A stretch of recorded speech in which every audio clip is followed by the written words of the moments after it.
Romance in your RPGs? What kind of absurd concept is that?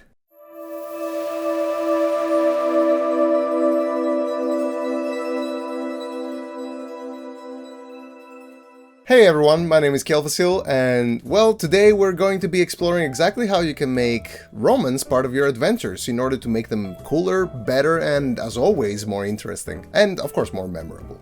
So, romance in role-playing games is actually a tricky subject.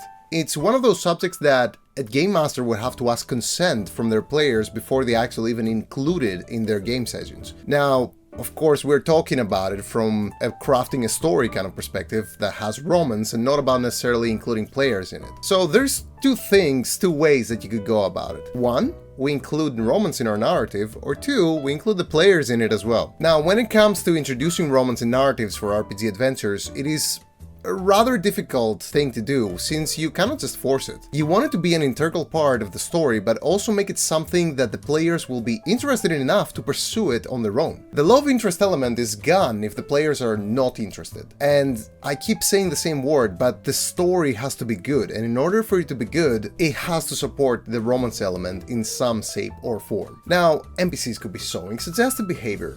Making it more obvious or letting it slide could be a thing as well. So do we talk about actual attraction? Do we talk about politics? Do we talk about spite? Well, as you can imagine, and as you know very well from a lot of romance novels in popular media and whatnot, these are all things that you can play around with. But there's also things that we need to consider when we're talking about RPGs, like for example, how is the relationship seen in the eyes of the world? The relationship of the people that have the romance element. Or how are the people of the city see it, or the guild that the players are working with? There is a lot more things that we need to take into account when we're talking about a romance element in an adventure, because the players could be involved in so many different ways than just how a viewer or a reader could be. My personal favorite way of actually handling the romance element for an adventure is one of two ways. One is unrequited love, and two is longing and anticipation. So for unrequited love, it basically means that there is a character that actually wants someone, but their feelings are not met. By introducing social standing, ancestry, backgrounds, and so much more, this can become extremely intricate and at the same time extremely interesting. The other way, which is basically longing and anticipation, means that there is someone who is expecting something from someone that they like and they know likes them back. This kind of anticipation can create all sorts of feelings and emotions that build expectations, and in the end create drama if they are not met. But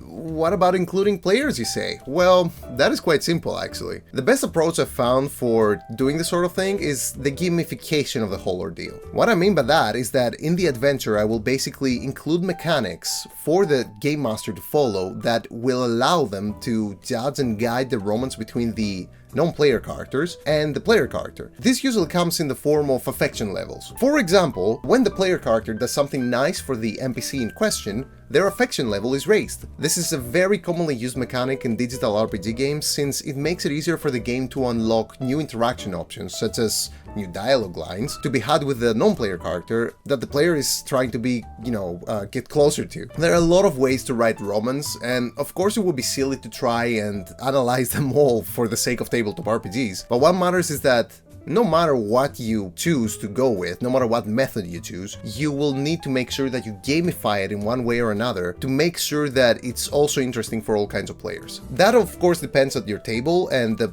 kind of adventure that you want to write, but I find that it's always a good thing to approach the subject from a more broad perspective. So some players might care about the narrative like a lot, while others might care about how the narrative translates into mechanics and progress for their characters. This could come in the form of marrying someone to get a player access to a faction's unique resources, or maybe the player is allowed to explore new areas and things that they weren't able to before. And there's so much more.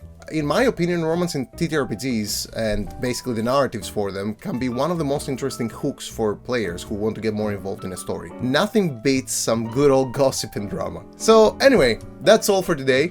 If you have any comments or ideas that you would like to discuss and basically share with me about romance in TTRPGs, please feel free to leave a comment below. And as always, if you like this video, it will help greatly if you leave a like by clicking the little thumbs up button below. And if you're interested in narrative or game design for TTRPGs, feel free to subscribe for more, as I will be releasing more and more videos every week. If you'd like to support me, I also run a Patreon page, and you'll be happy to know that I make all sorts of exclusive TTRPG content and other things for you to explore. As always, a huge thank you to all of my fantastic patrons who, without their support, I wouldn't be able to do this, which is the thing that I absolutely love the most. So until next time, may Starlight guide your way, my friends. Bye bye!